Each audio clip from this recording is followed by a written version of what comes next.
Thank you very much. Well, ladies and gentlemen, good evening. Fantastic to see such a packed crowd. My guest tonight has been blown up, he's been shot, he's been buried alive, he even survived a stampede of water buffalo. I'm very honoured indeed to welcome Fergus Anckorn.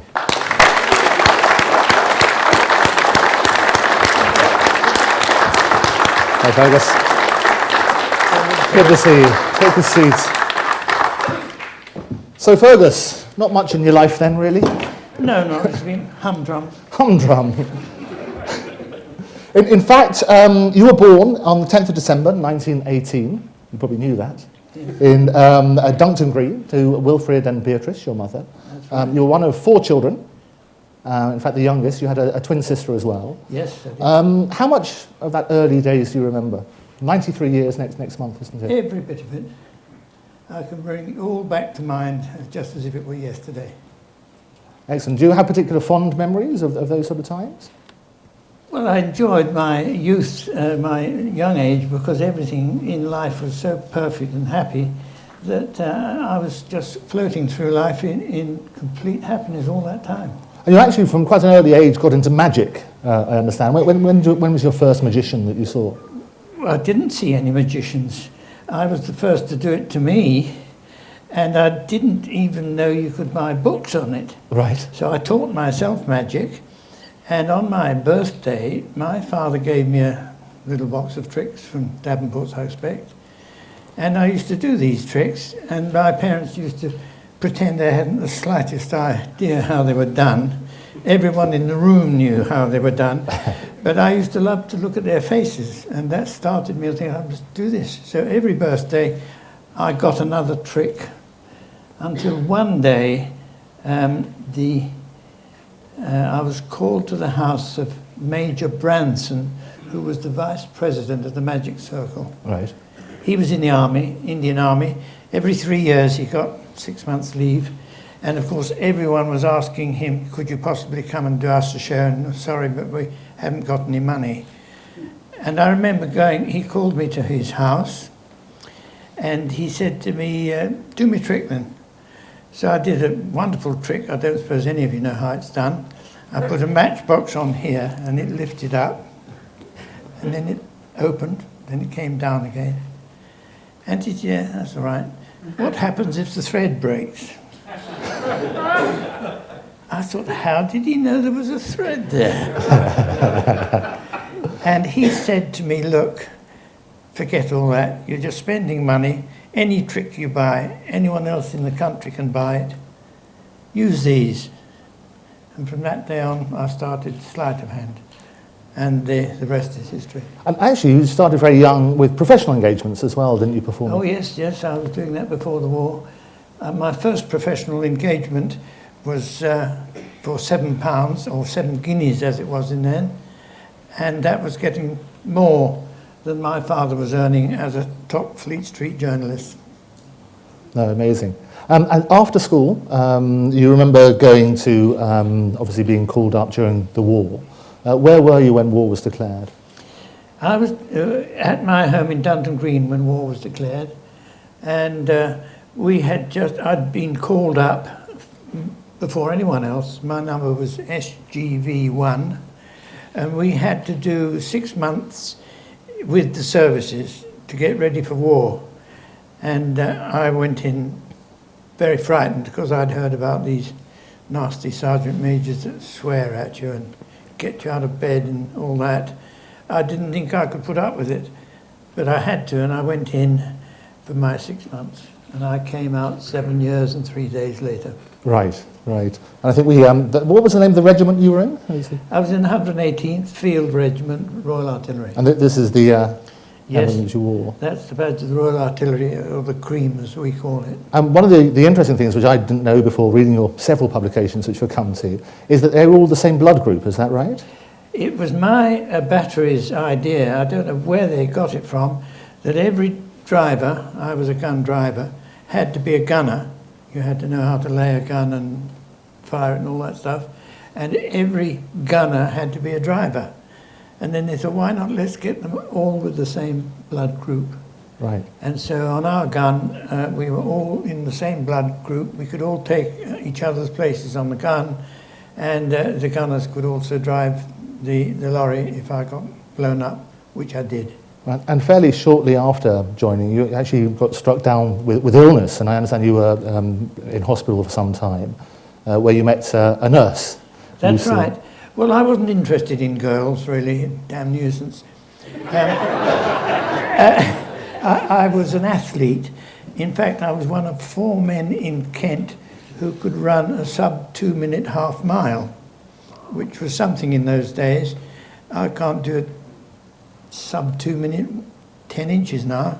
But I was only interested in athletics and gymnastics and acrobatics and that sort of stuff. And I was in hospital one day and with pharyngitis. And unfortunately, they put me in the wrong ward. It was a skin ward, and it was fever, scarlet fever, which has 3 weeks incubation, and each 3 weeks someone else got it. Right. So I was in there for months.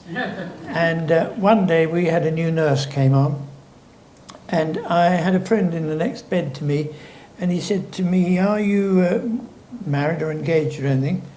I said, "Good Lord, no." And he said, "What, not engaged?" I said, "No. You're never going to get married?" I said, "No. If I am, it's going to be to that nurse." And I'd seen her for the first time that day. Right. And that, as we found out That's later on. what happened in the end. Absolutely. Yes. And you actually called her, in, as I say, in a number of your books, your greatest motivation for survival. Yes, without her I would have been less than nothing. I'm not very good now, but still. And you're actually quite a romantic, because even before the days of Tommy Steele, you had, when you were posted off again, you took a farthing, wasn't it? Well, you see, I got engaged on the day on our embarkation leave, the day before I sailed, and I hadn't got any money because at that time in the army, my rank of gunner, which is the same as private, we got 7 shillings and sixpence a week. That's 37.5p, and we had to make an allotment out of that to our friends and all the rest of it. And I had no money and no savings, nothing at all. And so I thought, well, I can't buy a ring.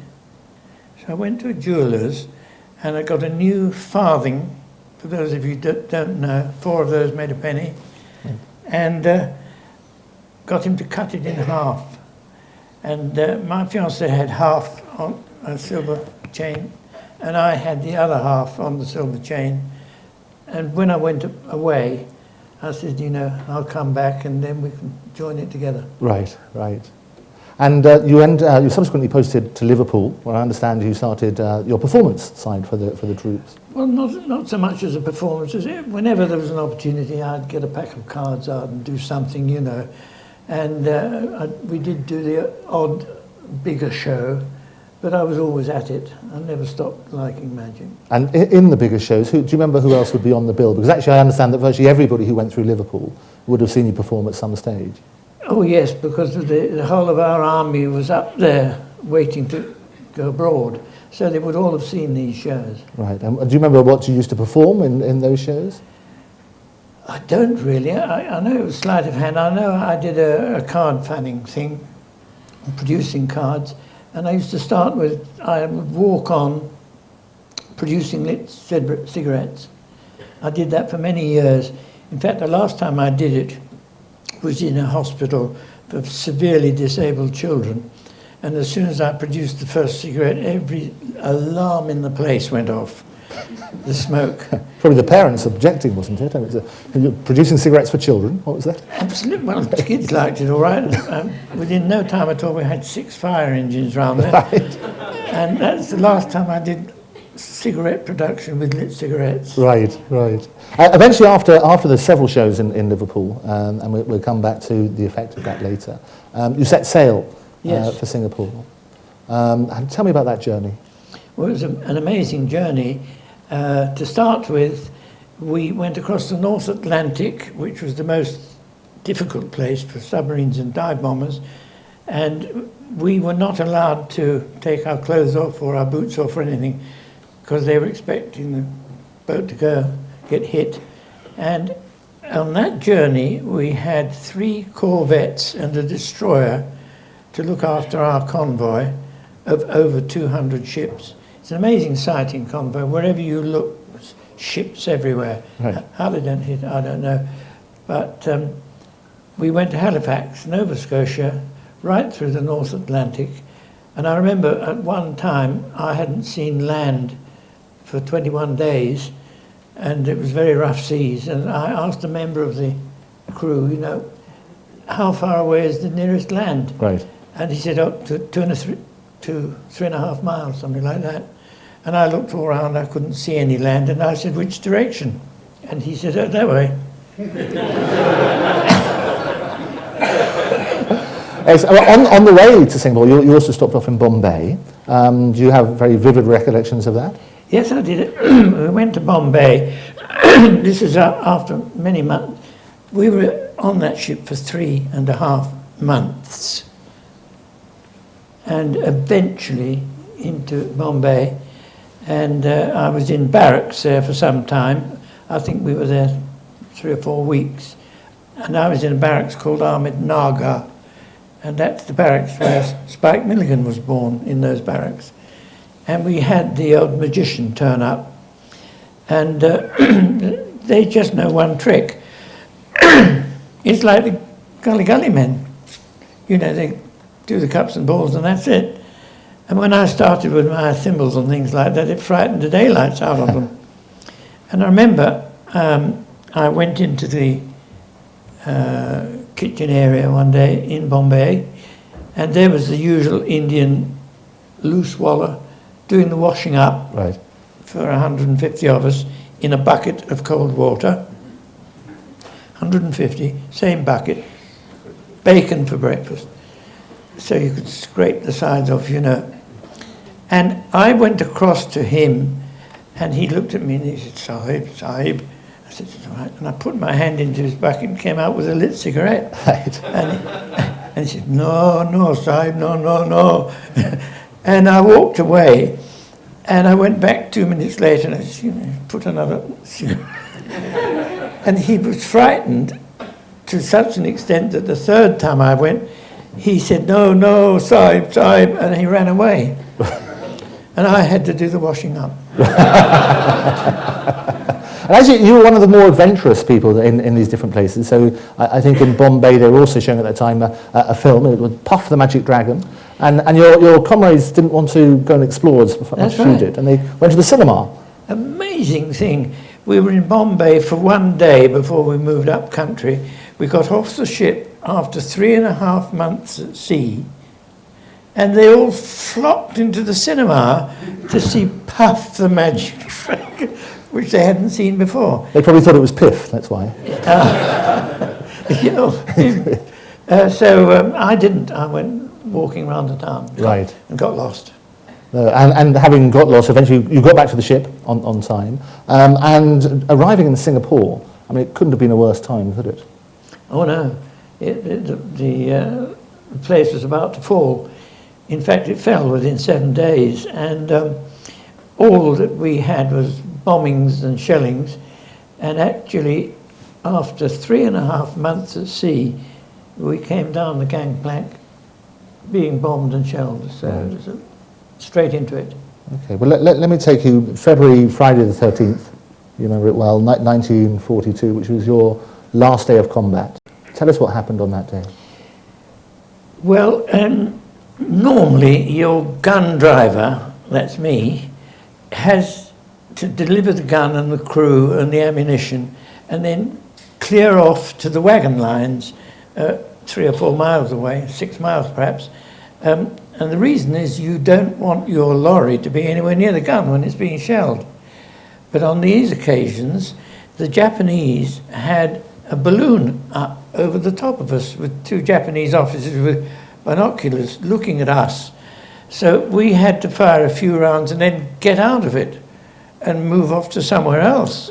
And of course, so my lorry was right by the gun when it was firing. I was next to it.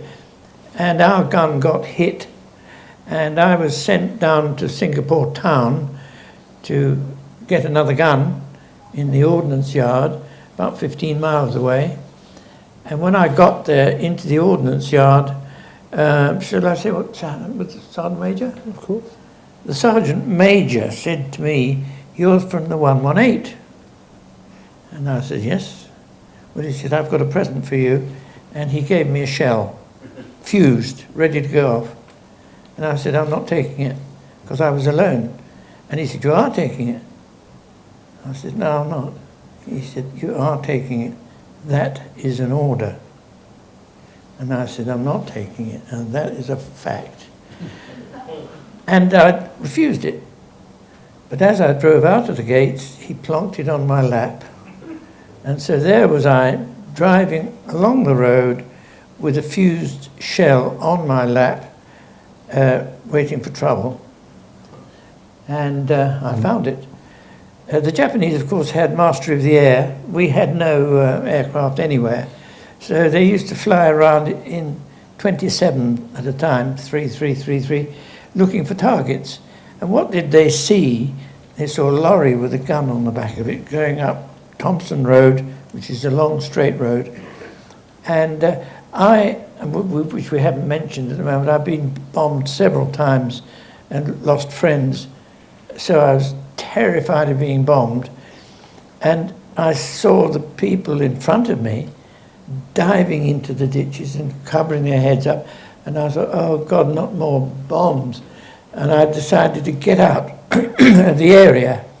And I put my foot down and I headed out, hoping that I would be clear of the area when the bombs came. And I was looking out of my windscreen, and I thought, what I will do, as soon as I actually see anti-aircraft shells bursting in the sky, I'll stop the lorry and get out. Well, what I didn't know was that I was the target, and the bombs were already on the way down when I was thinking all this. They were coming along behind me. So while I was looking up there, the bombs were on the way down. Next thing was I was in a whole mess of bombs, hundreds of bombs dropping all around me. And the bomb splinters came inside my lorry. And the lorry looks very tough. If any of you get the book this evening, there's a photo of it in there. But in actual fact, it was made of biscuit tin. So all these bomb splinters came in and couldn't get out. So they were flying around inside there, and I was being hit everywhere, absolutely everywhere. And when the last bomb landed, you check yourself. When you've been hit, you don't know, you've no idea of knowing where you've been hit. You're just a throbbing body. And I started to check myself, and the first thing I thought of, where's the shell? And it was gone. And there was a hole in the back of my driving seat, that size, and I could see all the springs in there, and there was a hole in the roof the same size, so that thing had gone from there through the back of my seat and out through there. So the next thing I did was to look at myself. Well, how did it get through the back of my seat? And it wasn't until later that I realized that when I was the first blast that hit me, my head went forward onto the driving wheel. And at that moment it must have departed and got out of it. Then the lorry was on fire, of course, and I had to get out. I could see that the door was jammed because it was like this. And I could also see my two forearm bones poking out of my arm like this.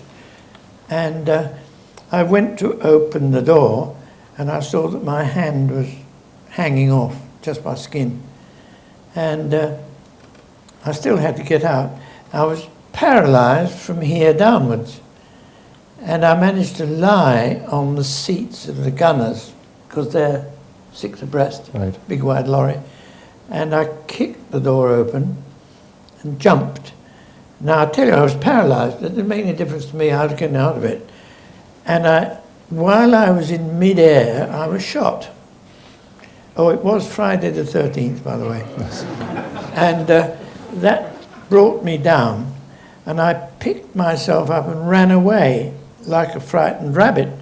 This is all, but it's not working. It didn't make any difference to me. It's going to work tonight. And I ran away.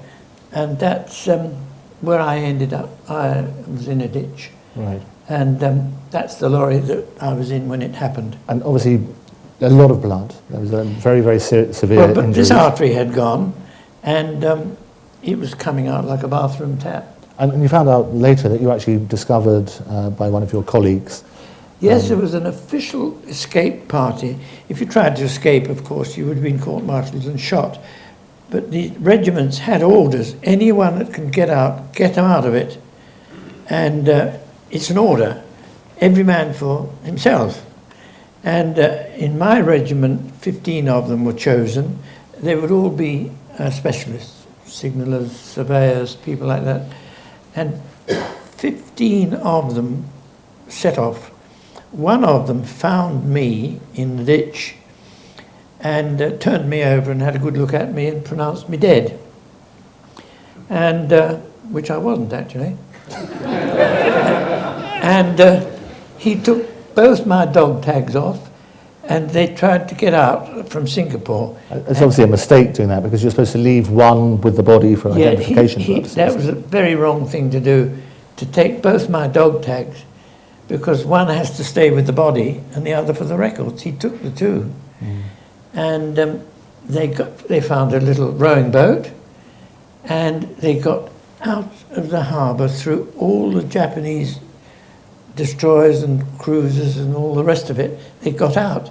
They had washed their face in tea and their arms as well, and they got some black clothes and big hats. Right. And away they went rowing, and when they'd been going for a day, a Japanese fighter plane turned up and circled around them 3 or 4 times, and they all waved, and after a bit it flew away. Right. And they eventually got to Sri Lanka, 6 weeks.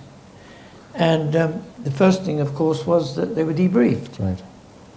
Who do you know was alive when you left, or dead, Yes. or wounded? Because it was 2 days before the island fell. And he said, well, Gunner Anckorn's dead, all right. I found him. He was dead in the ditch. Right. And handed in both of those dog tags. So my parents, and my fiancée, of course, were notified that I'd been killed in action. And that's in their knowledge for the next 2 years. And devastating news, obviously, and as you say, 2 years later that they discovered the truth. In the meantime, you're not dead in the ditch. The next thing you know, you wake up in hospital. Yes, I woke up in the hospital. Before that, actually, as I couldn't bend, I was put on the wing of a lorry. Right. And they were driving me to the hospital, but we were under machine gun fire. And eventually, a bullet creased my nose, went into the engine of the lorry and stopped it. And so we were stuck in the middle of the road being fired at. And these fellows had to get me out and drag me across the road. These legs weren't working at all at that time. And into the Fullerton buildings, which has a huge post office, long counter as wide as this. And in there was a surgeon operating on battle casualties. The place was full of them. But as soon as I was in there, I had to be dealt with first, because I was losing so much blood. I was about to die, really. And the surgeon said to me, sorry, son, I can't save your hand. It's got to come off. And I said to him, well, get on with it and save me, because I knew I was dying. And he told his orderly to put me out of it, Right. which he did just by putting a piece of gauze on here and pouring ether on. That's You the worst remember thing that, that's ever yeah. happened to me. Oh, can't breathe, in or out. And the orderly looked at me and said, aren't you the magician we saw in Liverpool? Right. And I said, yes. And he turned to the surgeon and said, you can't cut his hand off, so he's a conjurer.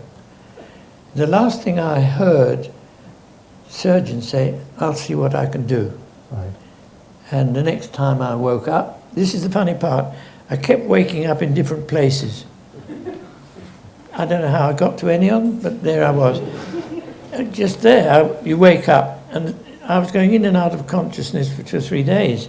And when that happens, when you go unconscious, you don't know whether it was 10 seconds or 2 hours. Right. And in some cases it was hours and minutes. And there I was, waking up in the hospital that they intended to take me to in the first place. And there were 71 of us in that ward. We were being shelled heavily in the hospital because the Japanese had taken over the hospital, and our artillery, my regiment, was shelling me. And so some fellows were under the beds, lying on the floor, others were on stretchers on the floor, and people like me with a bed. And that's the time I woke up and found that situation. Right.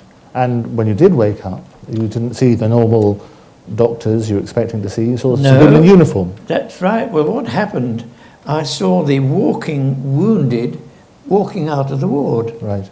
In an orderly fashion, not even speaking, one behind the other, and their hands were tied together with barbed wire, and they were tied to each other with barbed wire, and behind them was a Japanese soldier with a rifle and bayonet. And I said to the man on the stretcher, "Isn't that a Japanese soldier? I'd never seen one." You know, in the artillery, your enemy's 3 or 4 miles away. You can knock them all, kill them all, do what you like with them, but nothing nasty, you don't even see it. So I'd never actually seen a Japanese soldier till that moment. And he said, "Oh yes, he's a Japanese soldier." And I said, "What's he doing in here?" Damn cheek. You know, it was our hospital. Yeah. And there's a Jap walking through. "Oh," he said, "they're taking those fellas out and killing them on the front lawn." And I remember saying, "Oh, I see. Yeah, that's so long as I know." Amazing, that's all I said. "Oh, I see." And then, the next thing, they're coming back in the hospital, wiping the blood off their bayonets and killing everyone in their beds. All the nurses taken into a hut and killed. Then they came up the ward, killing everybody.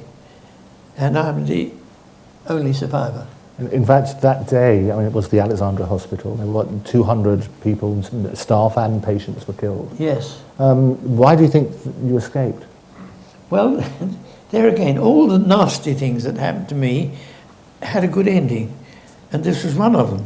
Because when I heard the surgeon say, "I'll see what I can do," I didn't know it, but the Japs came in, and all he did was to tie a tourniquet around my arm, not a very good one. So when the Japanese came up the line of beds, I was lying there like this, and blood was pouring out onto me, onto the bed, onto the floor. And when they came to do me, they assumed they'd done it, and went on. And I was the only one left. Incredible. So, from the hospital, obviously surrounded with bodies and things like that, what happened next? The next time I woke up, I was lying on the floor of a Chinese girls' high school.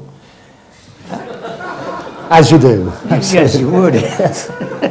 But see, once again, I didn't know how the hell I got there. Right. But there were 15 other wounded people in there. Yeah. And they were all people who couldn't move. Right. And I presume that's how I was in there. How I got there, I don't know, but that's where I was. And you remember being taken from there and thrown into a lorry? Yes, and after 3 weeks this happened. Right. They decided I was to go up to Changi, where all the prisoners were, 150,000, on a barrack square. Wasn't room for anything. So they got hold of me and threw me in the back of a lorry. I mean, threw, like a sack of potatoes. These bones still poking up out of here. Makes your eyes water. And after 20 miles or so, we got to Changi, where they threw me out onto the pavement in the same way. Bang. And I thought, I've got to find someone that knows me, Right. because I'm going to die. And I spent 2 days crawling around, looking for someone I knew, crawling, because I got a bullet in the back of the knee there, and this hand wasn't working. And it took me 2 days to find someone. Who did you find? One of our sergeants. And they had made a little sergeant's mess in a bungalow that was there. And he took me in there. I'll never forget that, because this was in an awful state. I could put 2 fingers right through my arm and out the other side. Right. And he said, "Come on, old boy."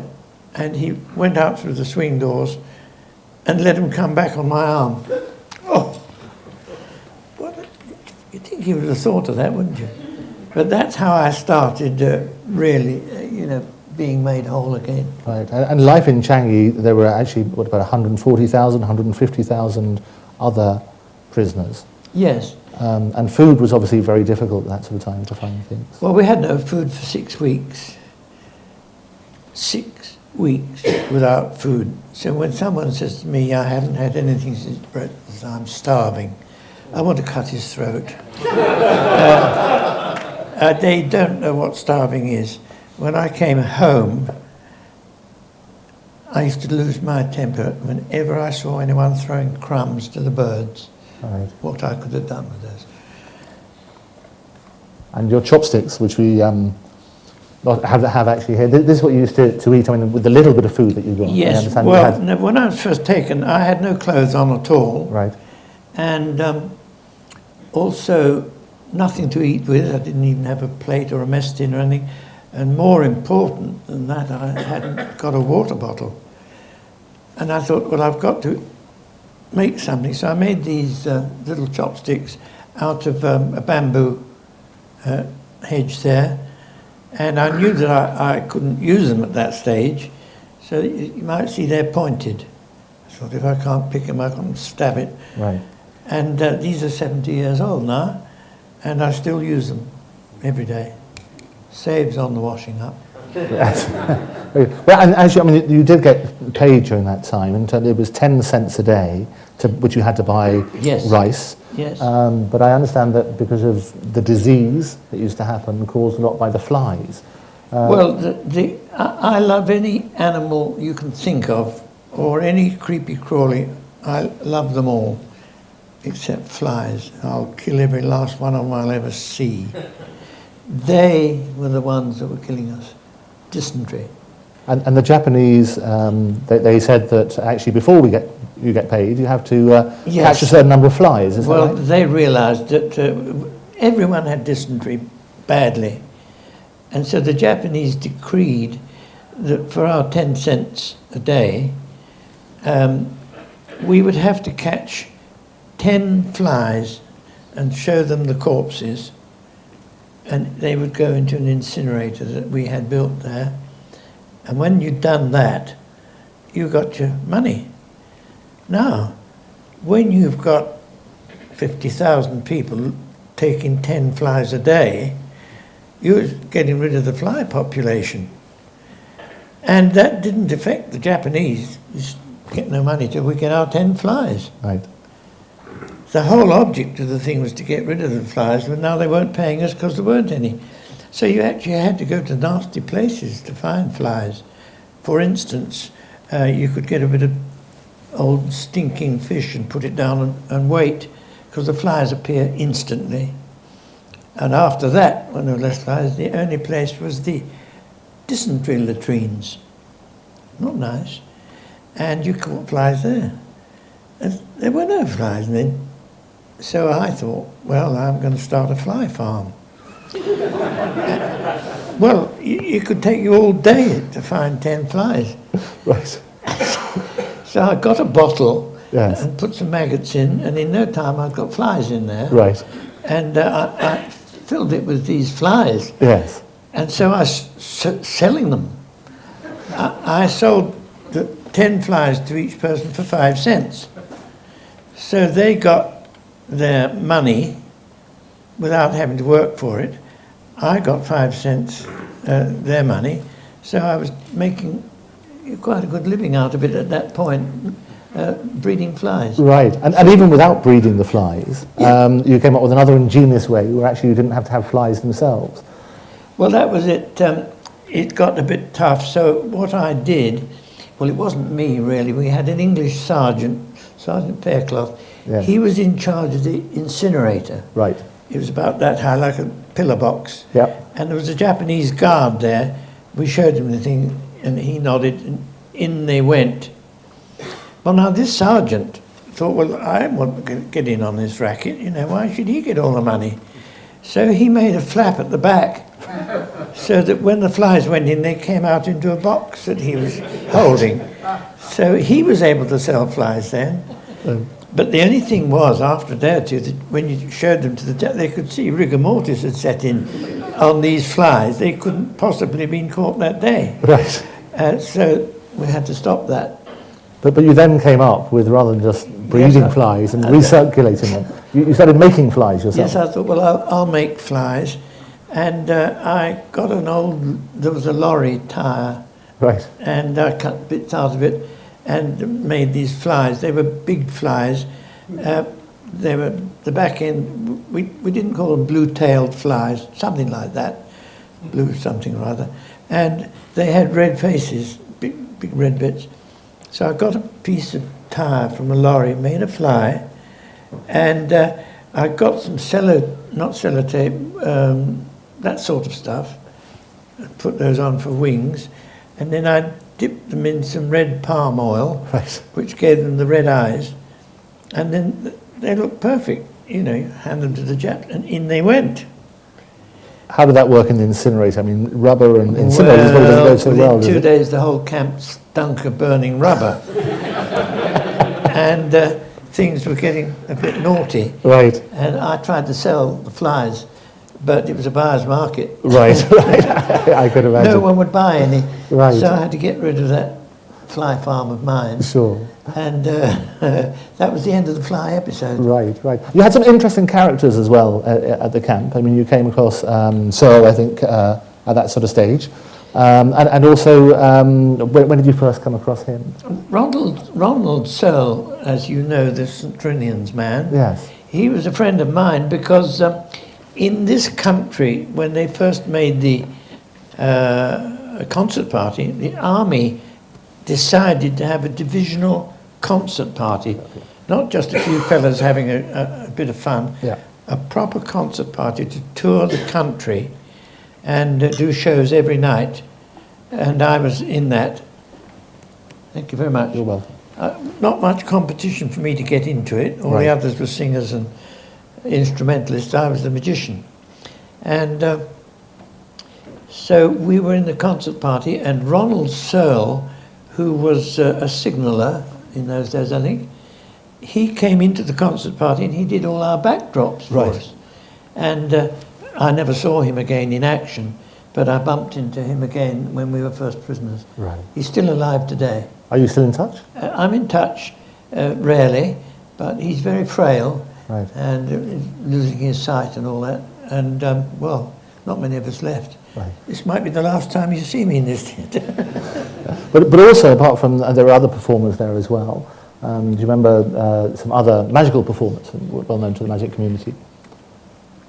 Magic performances? Did you not have the Piddingtons, weren't they there as well? No. Oh, they weren't. Okay, get rid of them. Well, not quite. Where were they? She wasn't there. Right, oh, okay. If she'd been there and wouldn't have been doing thought reading, I Yes, tell you. yes. No, Piddington was there. Yes. And I met him, he's Australian, of course, and we were divided, Australian lines, Dutch lines, and so on. Yes. And what most people never knew, and I suppose I can let out the secret here, that he was a first-class magician. Right. But when he went into his thought-reading thing, a bit like Darren Brown, Yes. that was the end of his days as a magician. Same with Uri Geller, of course. So that's where Sid Piddington and I... But he was in the camp. He was in the camp with you and Searle as well. Yes, Also, we were okay. all in Changi at that time. Right, right, okay. And do you remember performing with him? Was he? You say he was a magician at that stage as well? No, he never performed. Never performed at all. I think he was in one. Yes, he was in an Australian show.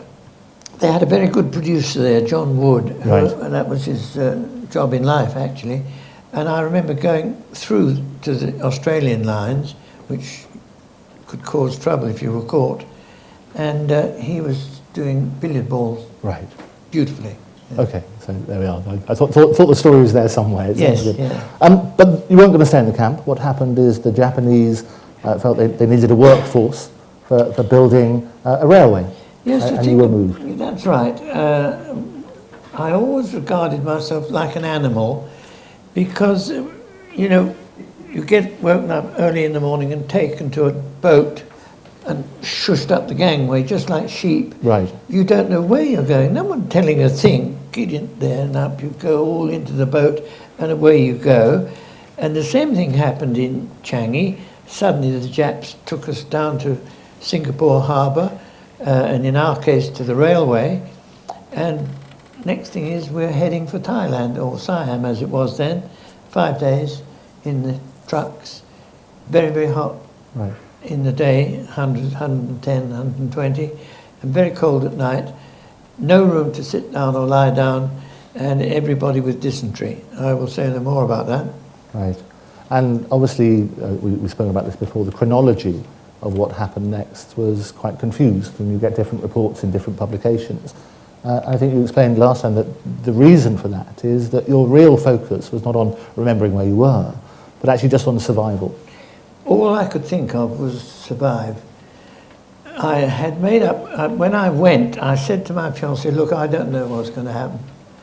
I don't know where I'm going. We were actually scheduled to go to the desert. Right. And as you could see from that picture of the lorry, Yes. it's camouflaged with the desert. Yellows, browns, blacks. Didn't half stand out in the jungle, I can tell you. Right. And so where we were on about the... You were being shipped over to start work on the railways. Yes, the Japanese decided to build a railway from Bangkok to Mulmeen in Burma. And now, between the wars, this project had been gone into by several nations to build this, and they all decided it's impossible. The workforce would die, because it was virgin jungle. No one had ever been there before. Right. And they decided it couldn't be done. Well, the Japanese decided it would be done, and they had a wonderful tool, which was slave labour. And it didn't matter to them how many people died, Right. in their hundreds. Plenty more where that came from. So that was the start of the railway and the famous bridge over the River Kwai. Right. No such place as the River Kwai. Kwai means river. Right. As in England we say Avon, that means river. Right. Obviously, you were at this stage given a uniform, if you like, in terms of clothing. It wasn't very much, but it was something to protect your dignity. And I had no clothes, as I say, and no water bottle or anything, but eventually I did get issued with some clothing by the Japanese. I've got it in here. And this is all I had for 3.5 years. It's the same one. I looked pretty good in it in those days. You wouldn't like to see me now in it. And that's what I had. And that's how I started working on the railway at the bridge over the River Kwai. If you've seen the film, it's a terrific film, I don't doubt that, but there's not one word of truth in it. It could not possibly ever have happened. Well, which bits did they get wrong? Or which bit did they get right? Oh, sorry. Nothing. You see, you know Alec Guinness, the Colonel. Do you remember that scene where he had a cup of tea and he said to the Jap, perhaps we could discuss this over a cup. His head would have been rolling across the ground before he'd finished the sentence. Right. Don't forget, no Japanese spoke English and none of us spoke Japanese. So it couldn't possibly have happened. Nothing like that happened at all. And the bridge was made out of bamboo, I think, in the movie, which wasn't right at all. No, that's right. A lot of people think that Bamboo Bridge was the bridge over the Kwai. It's just like Waterloo Bridge in London. Right. Steel and concrete, and it's as strong today as ever it was. And that's what the bridge...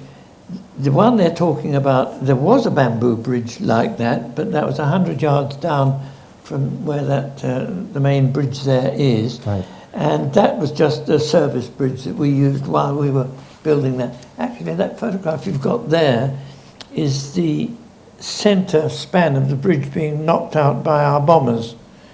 And I was there on that day, and we had to mend it again. Right, right.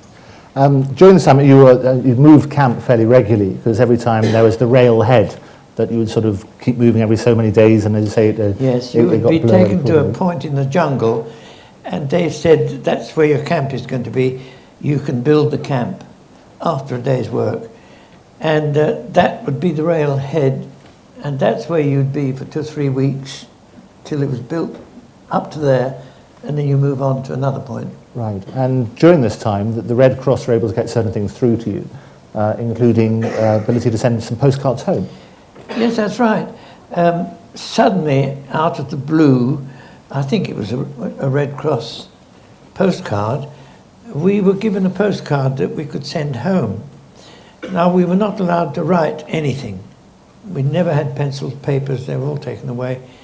And with the card that we got, all we were allowed to do was to sign our name on it.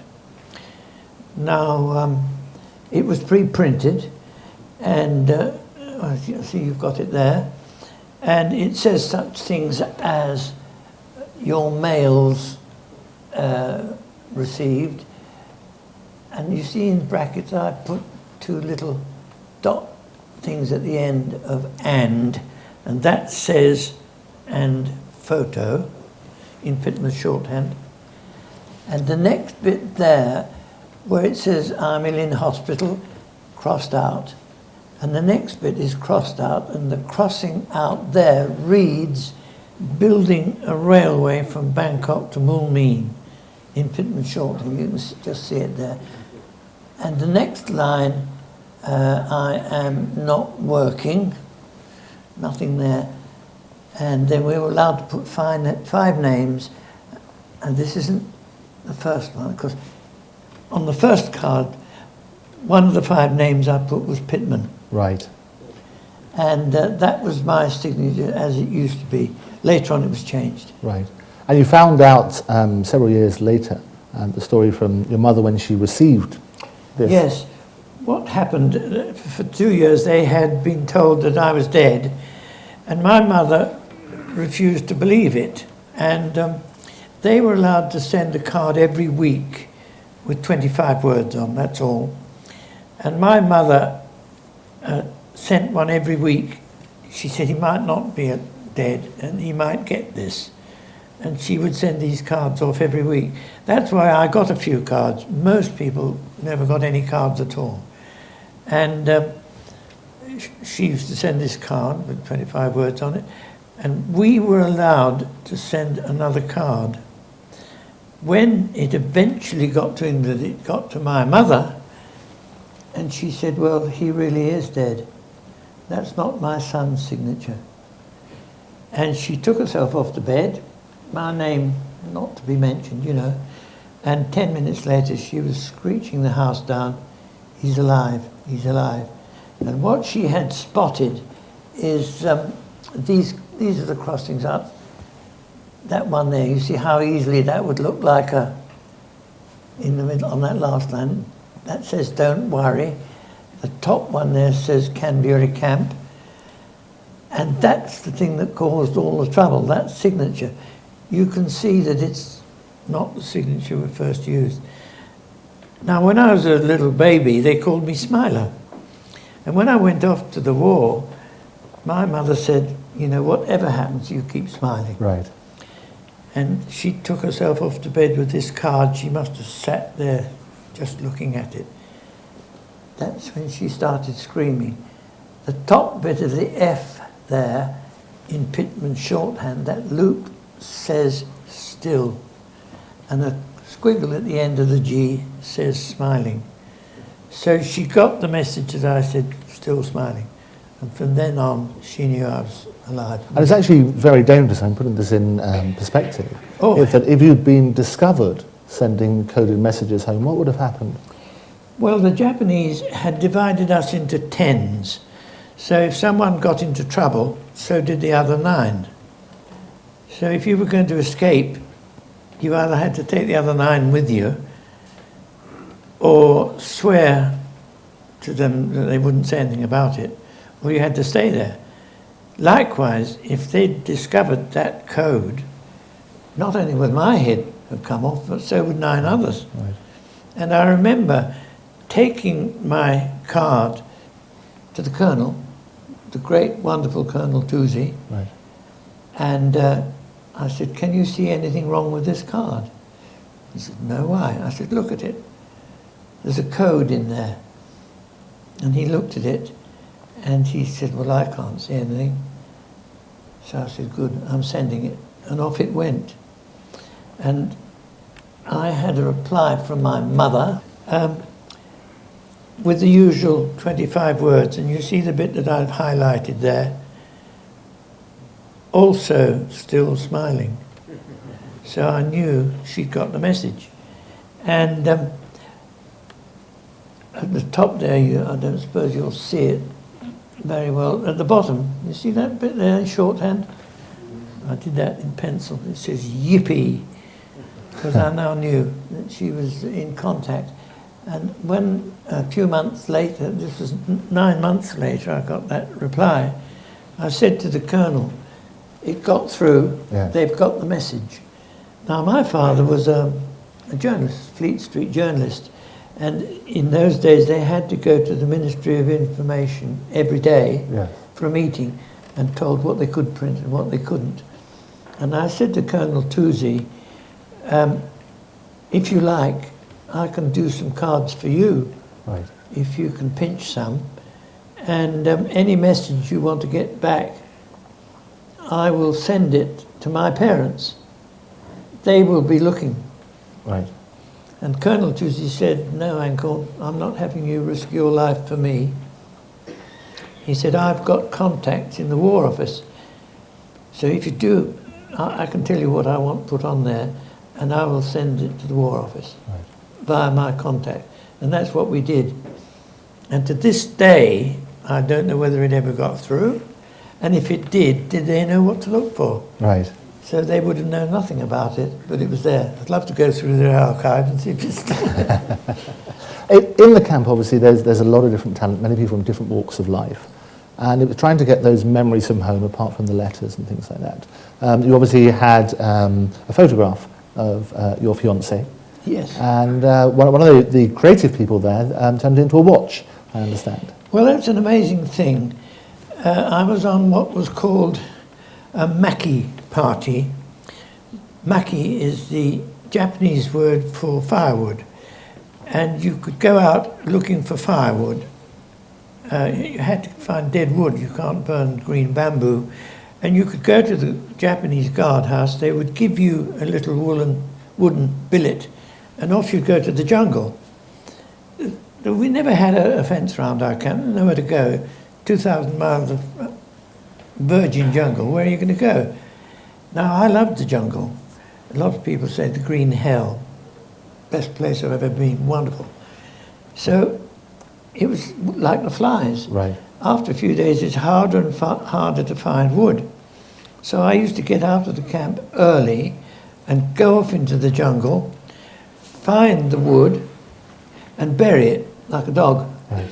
And I'd take a note of where I'd buried it. Then I'd spend the whole day in the jungle on my own. And absolutely wonderful that was.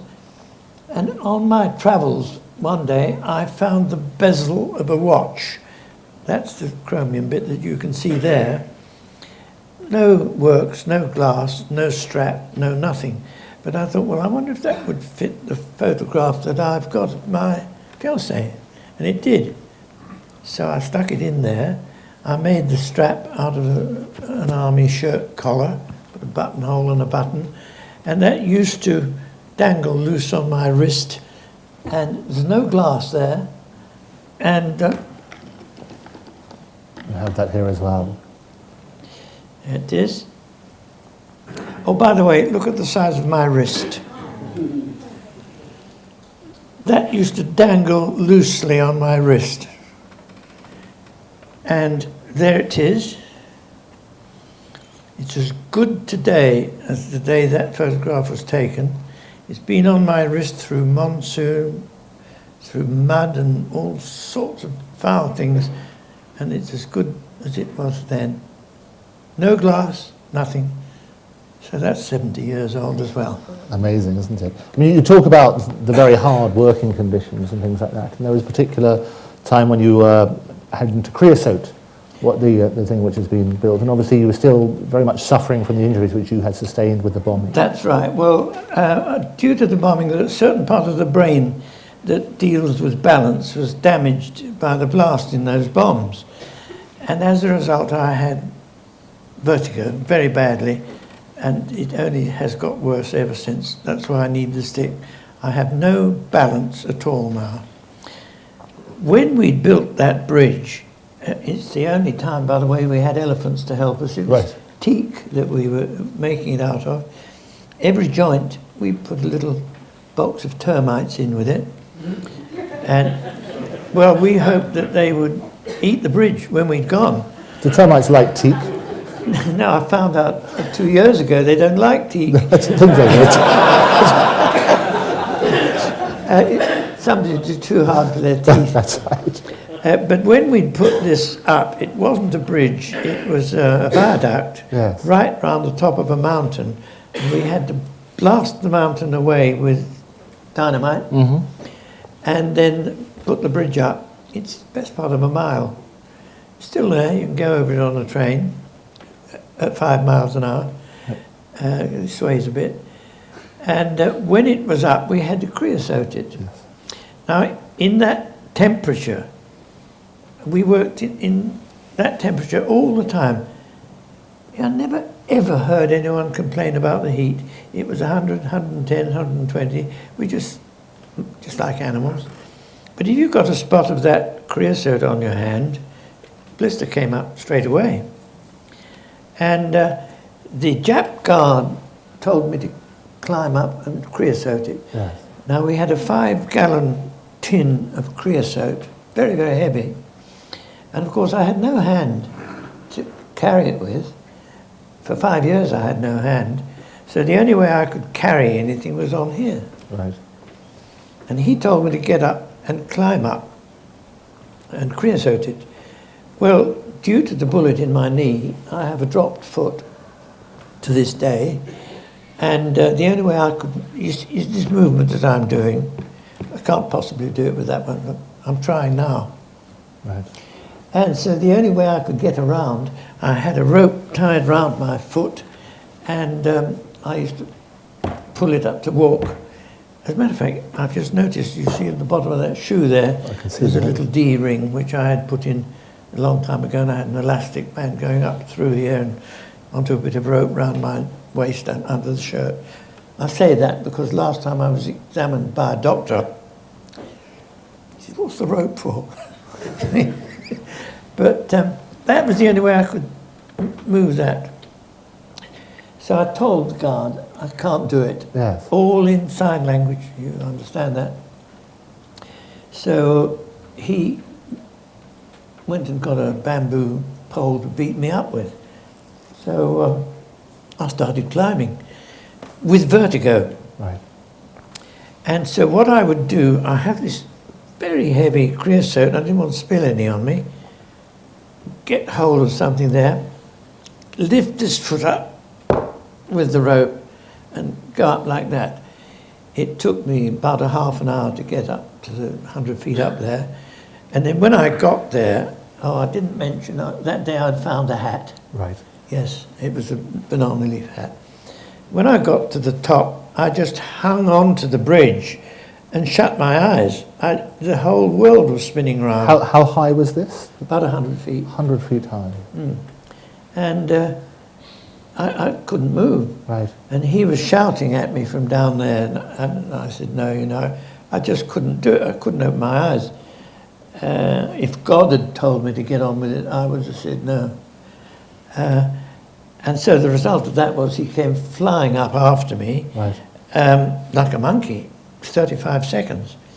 And he threw the whole of the 5 gallons of creosote over me. And immediately I came up like the Michelin Man. You could see all the things coming up. The hat saved my face because I put my head down.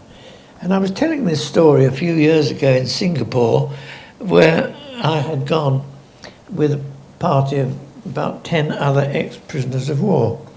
And I was telling this particular story. Yes. And I said to them at the end, I never found out Right.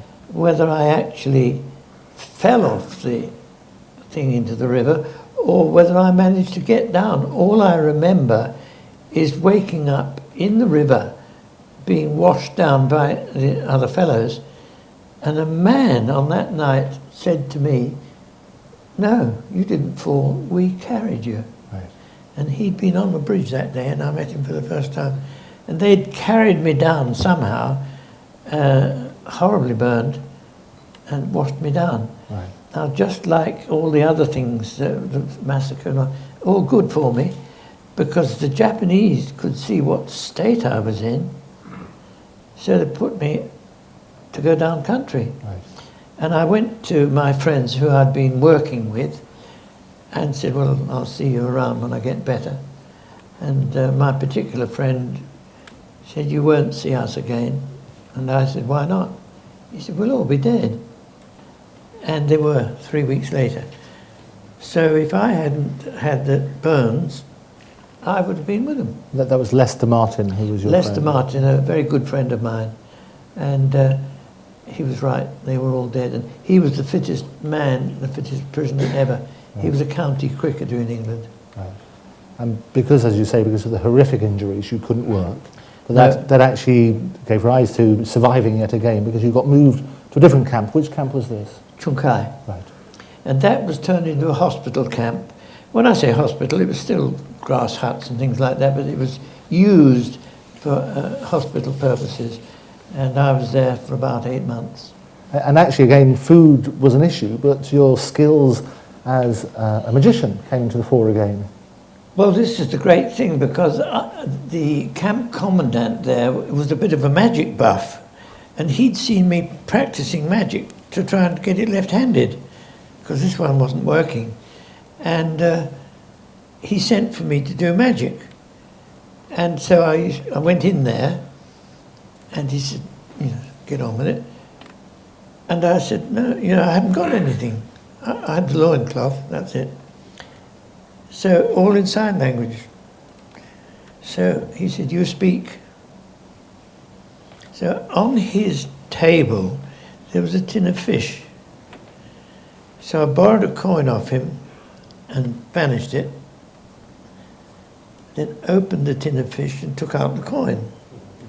So I got to eat the fish, because they wouldn't touch anything that we had touched. We were verminous. And those fish full of vitamins, of course, and protein. Right. So I was getting those down me. So the next time I was sent for to him, there were no fish around, but he got some bananas there. Right. So I did the trick, which I expect you all know, where he took a card, I remember it was the 4 of hearts, and I picked up all the bananas, made quite certain that I touched them all, and pulled one off and asked him to peel it, and it dropped off in 4 pieces. You know what I'm talking about. Yeah. So I got the bananas, bung full of vitamins. So all this was my way of trying to survive. And then, shall I tell the ultimate trick? Well, they had a very special guest, and Osato asked you to perform a very special performance for this honoured guest. Yeah, he had a general coming, and he asked me to do some magic that night. And I said, "I can't, I've got nothing." And then he said that you speak. So I thought, well, an egg. Now an egg, 3 months' pay. So he wrote on a little chitty, gave it to me, and I took it down to the Japanese cookhouse. And I gave it to the cook sergeant or whoever he was, and he looked at it and asked me what I wanted. All in sign language, So I thought, what can it say? Right. It obviously can't say 1 egg. So I said, 50 eggs. And he gave me a year's salary of eggs. And we went back to the hut and made a 50-egg omelette. Right. And even the egg that I needed for the trick, you know, the one with the silk hanky in the egg. So I had to remake the egg. Right. And I cut a little hole in the back of it with a thorn from a bamboo, and that went in the omelette. And then there was a kapok tree growing nearby, and I picked some kapok off, dipped it in some red palm oil. That went in the egg. That looked like the yolk, and some coconut oil, albumin, and I stuck the thing on. And I did the trick that night. You know, the silk in the egg and the fake explanation. And it went very well. And the next day I was summoned into the hut, small hut, and he was glowering, looking down. Normally he would nod like that when I came in, friendly. That's as friendly as you got, but it was better than nothing. But on this occasion, he was just glowering. Right. And I thought, what's going on here? I'm in trouble. And then I looked, and there on his table was the chitty he'd given me the day before. And he said, you do magic with one egg. We're 49 eggs. Right. Well, I know, I am now dead. I have 1 second left to live. Because they always had a sword there. Right. I just stood there with my knees knocking. And I knew I was going to die. And at a time like that, you've got to do something, or think something, or say something. And I remember looking at the side of the hut there, which was a bit of made from a rice sack, and I'm examining the weave, because I know in a minute I'm out. Out of my mouth, I don't know who put it in there, but out it came. Your show was so important. I was rehearsing all day long. And he just went like that and let me go. And I don't know whether he knew damn well, Right. but it was enough to save his face, or whether he fell for it. But I didn't die, and I should have done on that Because day. it would have been beheading. Oh, basically, absolutely. wasn't it? Oh, yeah. And, but also the brutality, which is covered extensively in a number of publications, which we'll come to. And it wasn't, and this is what I found the most shocking, it wasn't just the Japanese, but actually what we called the Red Hats, which was our own side. Red caps. Yes. The Royal Military Police are called Red Caps. As you know, they have a red bit. Yeah. And in Chung Kai camp, they had a hut which was their headquarters. Yes. This is in a Japanese prisoner of war camp. And they were going out on patrol each day in the camp. And of course their main job was to stop people bartering their clothes or whatever. And the Japanese didn't like it either. But they would be wandering round. And there were these fellows, 15 stone if they were an ounce. So they had the means of getting food from somewhere or the other. And they used to stroll around in their uniforms, pressed, starched shorts, red caps and everything, and they looked as brutal as they did when we were in Norfolk. And they used to go around and get hold of somebody who had been caught doing something he shouldn't, and that night in the hut they would beat the living daylights out of him with sticks and stones and God knows what. And I was quite near that hut, and it was like the Gestapo. You could hear the torturing going on. And these are our troops and our prisoners. And it was run by a sergeant called Sergeant Dow. I'd like to meet any of his relatives if they're here. And an officer called Captain Burns. And to my mind, it was just like a Nazi torture camp. And what do you think the motivation was for that? Because these are our troops There are beating fellows. up. Well, of course, they were surviving, weren't they? They got full of food, and they were carrying out their duties. The Japs had left it to our people to see that discipline was maintained, and they took it to the nth degree. And to be caught by our red caps doing something wrong, like being caught by the Japanese. Right. I mean, mostly if we found someone doing something that you get done for, you'd tell him to, get out of the way. Something. No, it was a horrible thing.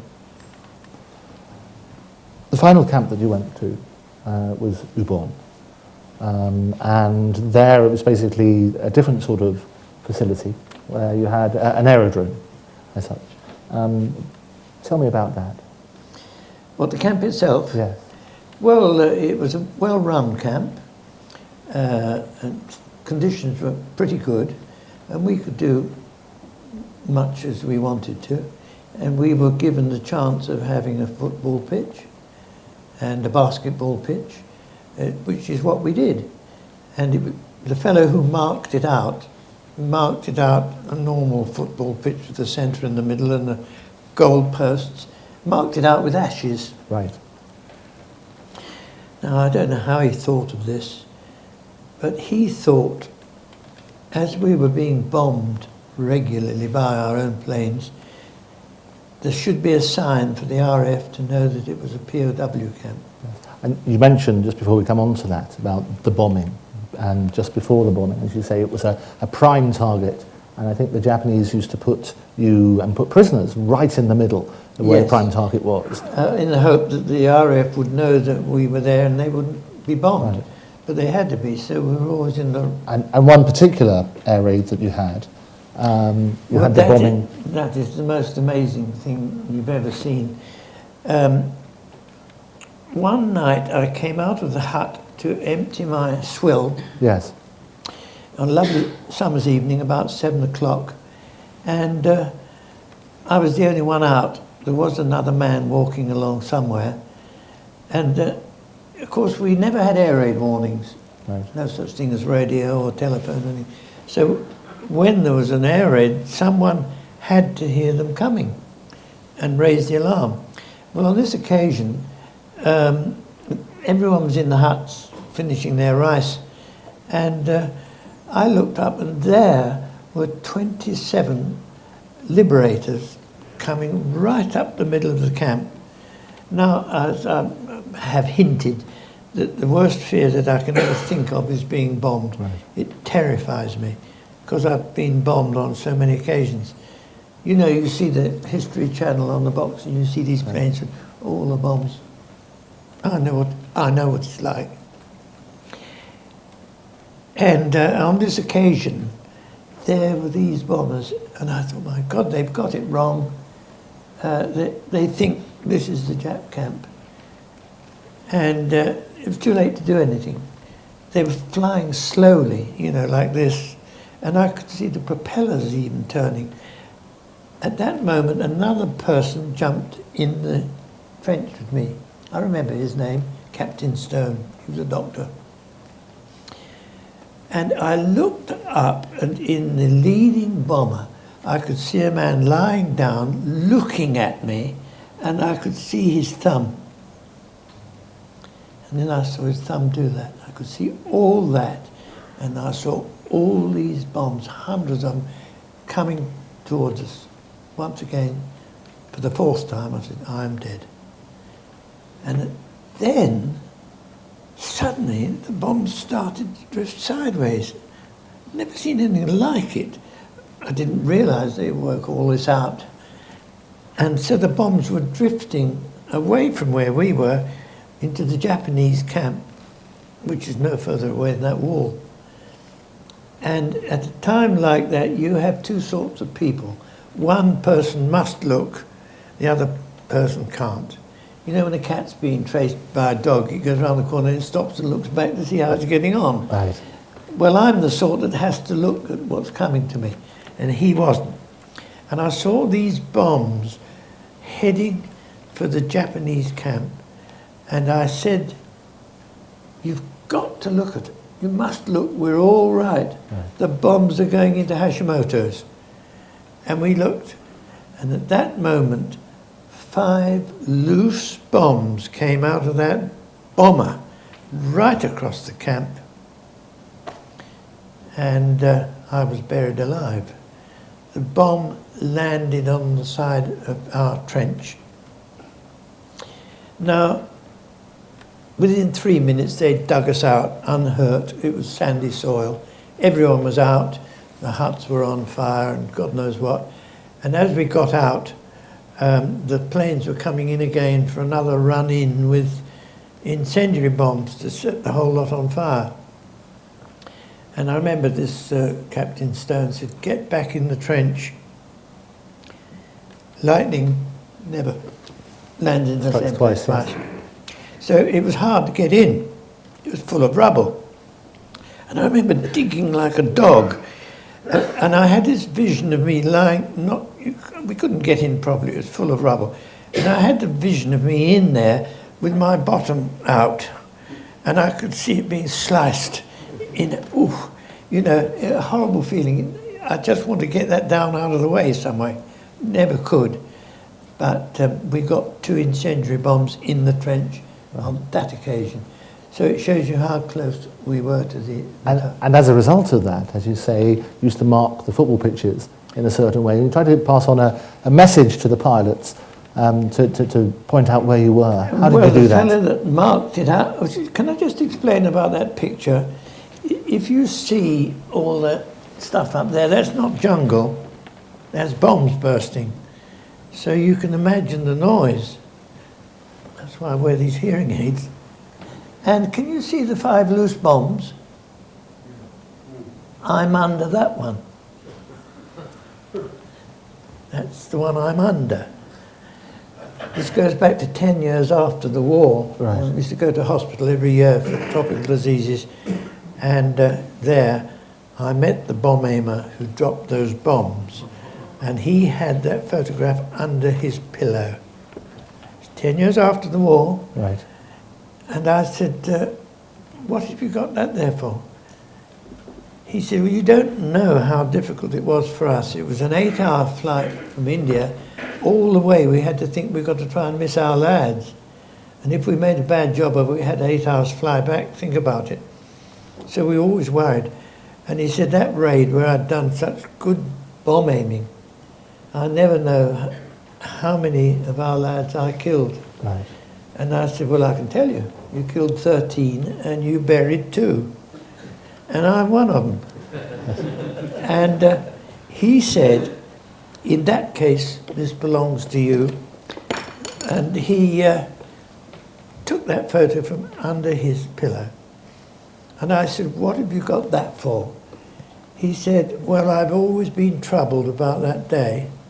Now I know the truth of it. It's taken the hex away. So you have it." So I've got a photograph at home of me being buried alive by a bomb, given to me by the man who dropped the bomb. Quite extraordinary sort of coincidences. I mean, you also just touching on the warning that you used to give them afterwards, in that rather ingenious way they would mark out the football pitches. Yes. But they managed to also pass on a sign to the pilots to tell them that you were there. Yes, what happened, we were allowed to put a football pitch up and a basketball pitch, and the fellow who marked it out with ashes from the rice where we. So he had this complete football pitch marked out in ashes. How he thought of this, I don't know, but in certain places, instead of the 2 layers of ashes, he put 6 layers. And he made a message out of it. I think we can see that with so they managed to, so from the sky, the intention was that you could see this as POW. POW. And you can see it's all part of the marking of a football pitch. And those bits there, he put more ashes than anywhere else.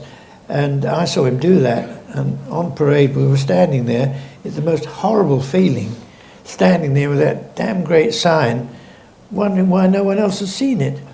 A lot of our fellows didn't know about it. And after the war, I met an RAF pilot, and I said, "Why did the Japs not see that sign?" Because their aerodrome was just at the end of that. He said, "Well, that's your lucky thing, because at the moment they're there, they've got too busy to look anywhere else, except their runway. They're on their finals. So they would never have seen it. But the RAF flying higher up would have got the message." Right. Yeah. Right. Quite ingenious.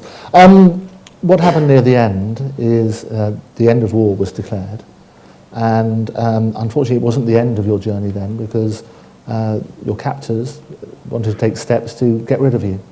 Oh yes, we didn't know at the time, but the war was coming to an end. We didn't know, we assumed the Japanese were winning.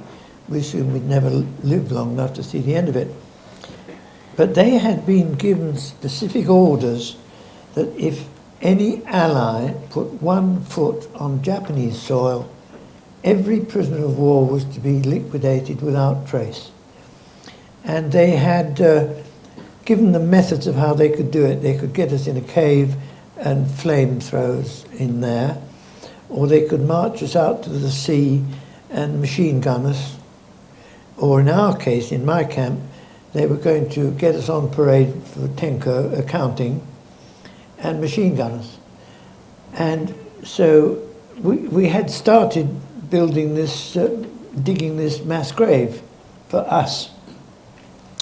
And halfway through the digging of that grave, the Japanese changed their mind and made us dig it round the camp.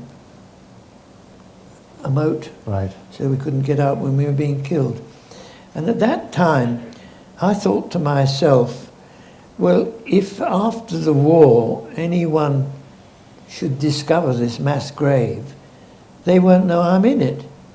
Because, you know, and I had a Dutch friend there, a young chap called Jack Beet, B-I-E-T, and his father was a jeweller, and he said, I'll make you a dog tag.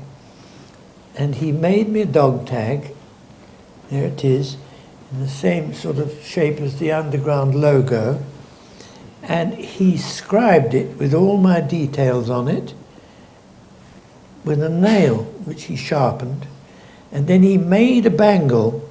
He made that with no fastening on it. So once again, that was hanging loose on my wrist.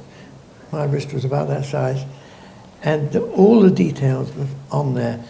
Now, I normally bring all these things up and lay them out for you to look at. But of course, tonight, we've got the book with all these pictures in there.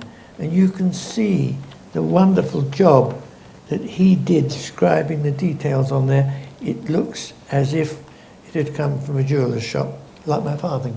Right, and you mentioned, I mean, that there is several books, and we could talk all night, and time is unfortunately against us. What I wanted to mention there, you've been the subject of several publications. We, a few years ago, when you were last here, I think about 4 years ago, we did Surviving by Magic. It's now got bigger and better, as indeed has the title of the book, which has got the longest title I've ever seen in any book ever, called Captivity, Slavery and Survival as Far East POW, The Conjurer on the Kwai.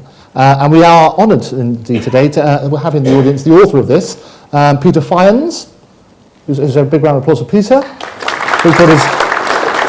And Fergus, I understand it's not a dealer den, but you will be signing copies of this. We've got a few copies downstairs. Yes, we can both sign, can't we? You can both sign that as well. Got some copies in the demand room. A huge amount of stories, and we could chat all night about several more. Don't think I'm trying to get money out of it. It doesn't come to us at all, does it? I get it all. Yeah.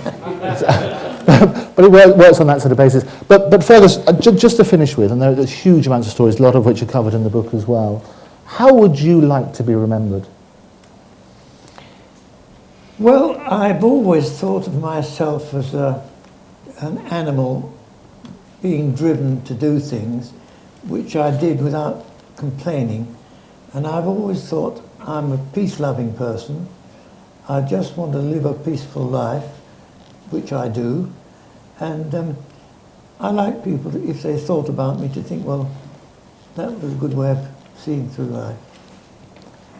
Fergus Anckorn. Well, you know, the farthing. I do. Did my lovely fiancée wait for me? Because I asked her to, didn't I? And of course, they'd been told I was killed in action. All her friends, the other nurses, said, you better get yourself married, you'll be on the shelf. And she said, well, no, he asked me to wait. So that's what I'm going to do. And during that time, she turned down 5 proposals of marriage. And when I came home, there she was. with her half farthing.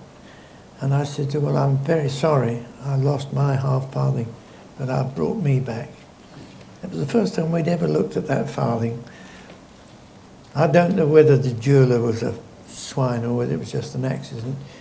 Her bits had the first 4 letters of the word farthing on it. I will leave it there. Fergus Anckorn, ladies and gentlemen. Thank you, sir.